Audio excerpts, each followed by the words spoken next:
बच्चों, मैं डॉक्टर सुनीता नंदल कक्षा 10th के क्षितिज भाग 2 की चौथी कविता है आत्मकथा, जिसके कवि हैं जयशंकर प्रसाद।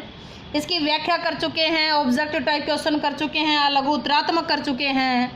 अब करेंगे अभ्यास के प्रश्न। ध्यान से देखिएगा, एक ही रीडिंग में याद होंगे, क्योंकि जिसने पोएम अच्छे से कर ली उसके लिए प्रश्नोत्तर में कुछ नहीं बचता। कवि आत्मकथा लिखने से क्यों बचना चाहता है? कई बार बीच में भी आया है। इसलिए बचना चाहता है क्योंकि उसका जीवन साधारण सा है। कैसा है? साधारण सा है। उसमें कुछ भी महत्वपूर्ण नहीं है। कैसा जीवन है? साधारण सा है, कुछ भी महत्वपूर्ण नहीं है, जिसको पढ़ करके लोगों को सुख मिले, आनंद मिले।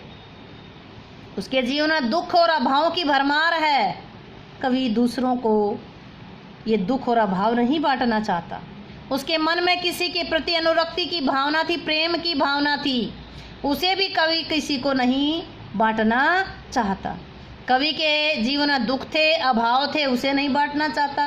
कवि के जीवन में थोड़ी सी प्रेम की भावना थी, अनुरक्ति लगाव की भावना थी, कवि उसे भी नहीं बांटना चाहता। इसलिए कवि आत्मकथा नहीं लिखना चाहता।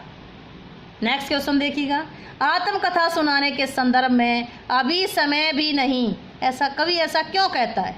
क्या कहता है कवि? अभी समय भी नहीं, ऐसा क्यों कहता है? कवि द्वारा ये कहना कि अभी समय भी नहीं है, इसके दो कारण रहे होंगे। पहला तो उसने अभी तक कोई महान काम नहीं किया जिसको संसार को लिख करके बताया जाए।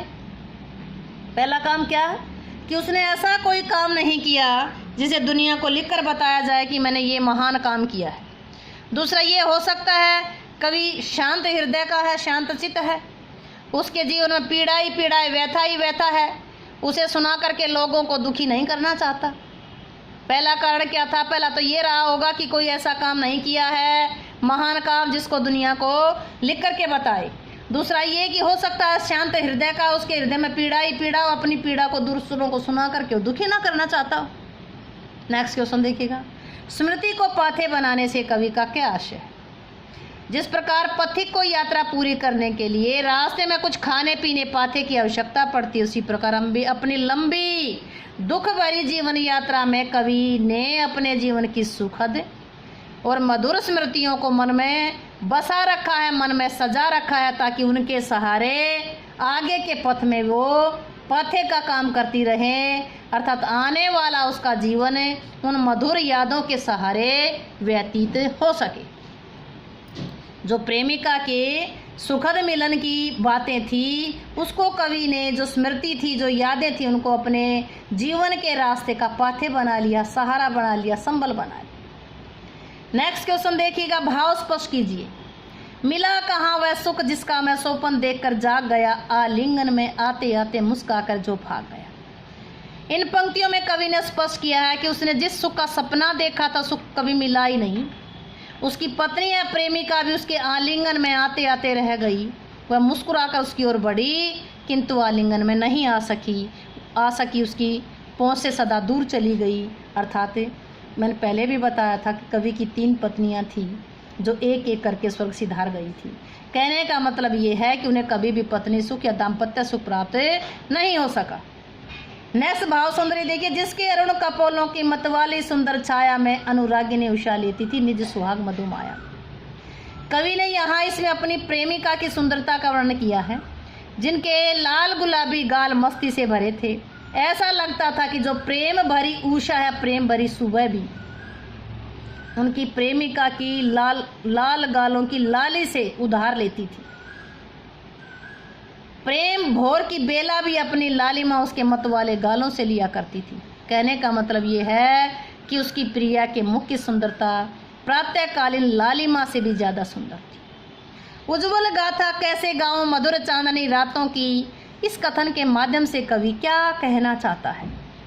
इस कथन के माध्यम से कवि ने स्पष्ट किया है कि निज प्रेम के मधुर प्रसंगों को, मतलब अपने प्रेम की बातों को, प्रेम के प्रसंगों को दूसरों के सामने प्रकट नहीं किया जाता।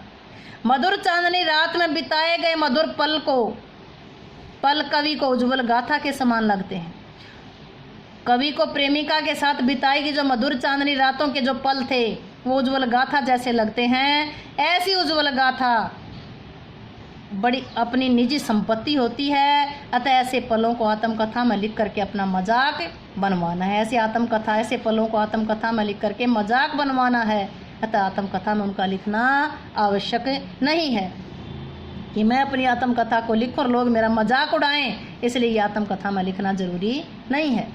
अगला है काव्यगत विशेषताएं बताइए। काव्य सौंदर्य में भी आई हैं ये चीज़ें।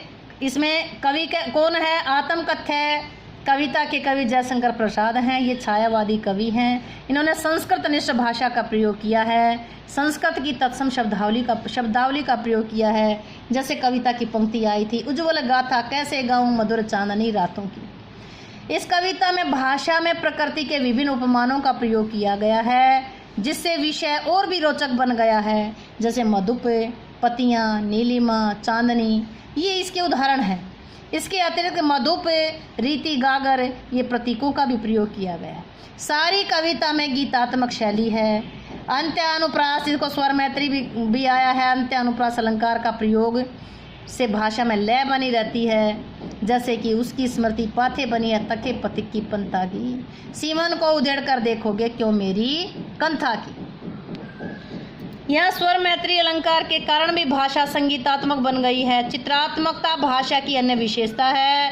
कवि ने इसके द्वारा पाठक के मन पर शब्द चित्र अंकित किए हैं, जिससे पाठक के मन पर कविता का प्रभाव देर तक बना रहता है। नेक्स्ट प्रश्न देखिए, कवि ने जो सुख का सपना देखा था उसे कविता में किस रूप में अभिव्यक्त किया है? इस कविता में कवि ने बताया उसने जो सुख का सपना देखा था उसे नहीं पा सका, वह सपना अधूरा ही रह गया।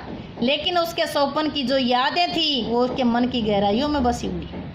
कवि के हृदय में अपनी प्रिया की स्मृति बसी हुई है। कवि के लिए सुख के दिन भुलाए नहीं भूलते। उसकी प्यार भरी वे चांदनी रातें उसके लिए सदा याद रखने योग्य हैं।